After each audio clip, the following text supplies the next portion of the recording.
دوستو اے دل آزما نہیں ڈرامے کی نیکسٹ ایپیسوڈ ہونے والی ہے بہت ہی زیادہ انٹرسٹنگ، جہاں فائنلی انائزہ کو راستہ مل گیا ہے شارق اور اس کی فیملی سے پیچھا چھڑوانے کا۔ اب وہ مزید ان لوگوں کے ظلم و ستم برداشت نہیں کرنے والی۔ شارق کے کہنے پر ہی اس کے لیے کافی لیتی ہے، گھر والوں کے لیے کھانا پیک کرواتی ہے اور سب میں نیند کی گولیاں ملا دیتی ہے تاکہ اپنے کام کو انجام دے سکے اور اس گھر سے ہمیشہ کے لیے نکل سکے۔ اس کے لائے ہوئے کھانے کو سب گھر والے مزہ لے کر کھاتے ہیں۔ ماں اور بہن جا کر اپنے کمرے میں سو جاتی ہے اور شارق تو وہی ڈائننگ ٹیبل پر ہی ڈھیر ہو جاتا ہے۔ سب کے سونے کے بعد انائزہ چابی نکالتی ہے اور شارق کے کبرڈ سے سارے ثبوت، یہاں تک کہ اس کا موبائل، ہر چیز نکال لیتی ہے، اپنا سامان اٹھاتی ہے اور ہمیشہ کے لیے اس گھر کو خیر باد کہہ جاتی ہے۔ انائزہ کا دل تو چاہ رہا تھا انہیں زہر ہی دے دے، لیکن وہ اپنے لیے مزید مصیبت نہیں کھڑی کرنا چاہتی، اس لیے اس سب کے بعد اپنے گھر جا کر سکون سے سوتی ہے۔ اور صبح جب شارق کی ماں اٹھتی ہے، اسے اندازہ ہو جاتا ہے کہ ضرور کچھ غلط ہوا ہے۔ الماریاں کھلی پڑی ہیں، پورا گھر بکھرا ہوا ہے۔ وہ بھاگ کر شارق کے پاس آتی ہے، اسے اٹھانے کی کوشش کرتی ہے۔ اٹھ جاؤ شارق، ہم برباد ہو چکے ہیں، لٹ لیا ہے اس نے ہمیں۔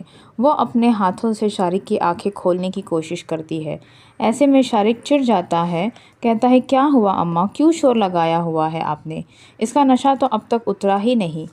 جب اس کی ماں اسے انائزہ کی کرتوت بتاتی ہے تو شارق کی تو ہوائیاں اڑ جاتی ہیں۔ وہ فوراً اپنے کمرے کی طرف بھاگتا ہے جہاں سب کچھ بکھرا ہوا ہے، سب چیزیں غائب ہیں، یہاں تک کہ اس کا موبائل تک نہیں چھوڑا انائزہ نے۔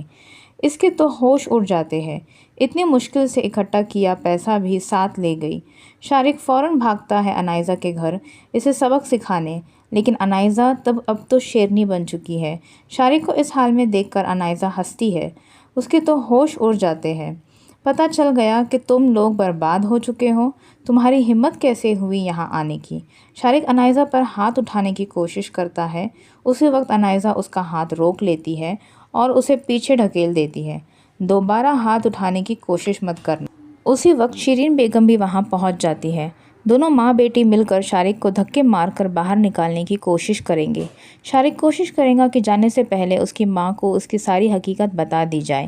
آپ کی بیٹی نے گل کا قتل کیا ہے اور سارے ثبوت لے کر بھاگ گئی ہے، میرے گھر سے چوری کر کر بھاگی ہے۔ جس پر انائزہ کہیں گی تمہیں جو اکھاڑنا ہے اکھاڑ لو، اسے بتانا ہے بتاؤ، کوئی تمہاری بات کا بھروسہ نہیں کرنے والا۔ یہ سب سننے کے بعد شارق چلا جاتا ہے اور شارق کے جاتے ہی شیرین انائزہ سے سوال کرتی ہے کہ یہ سب کیا کہہ رہا تھا، کیا تم نے سچ میں قتل کیا ہے؟ اس پر انائزہ اپنی ماں کو ساری حقیقت بتا دیں گی۔ وہیں دوسری طرف عصمت اور مرحا کی محبت دن بدن بڑھتی جا رہی ہے اور انائزہ ان کے بیچ درار ڈالنے کے لیے واپس آ چکی ہے۔ عصمت کو حاصل کرنے کی پوری کوشش کریں گی۔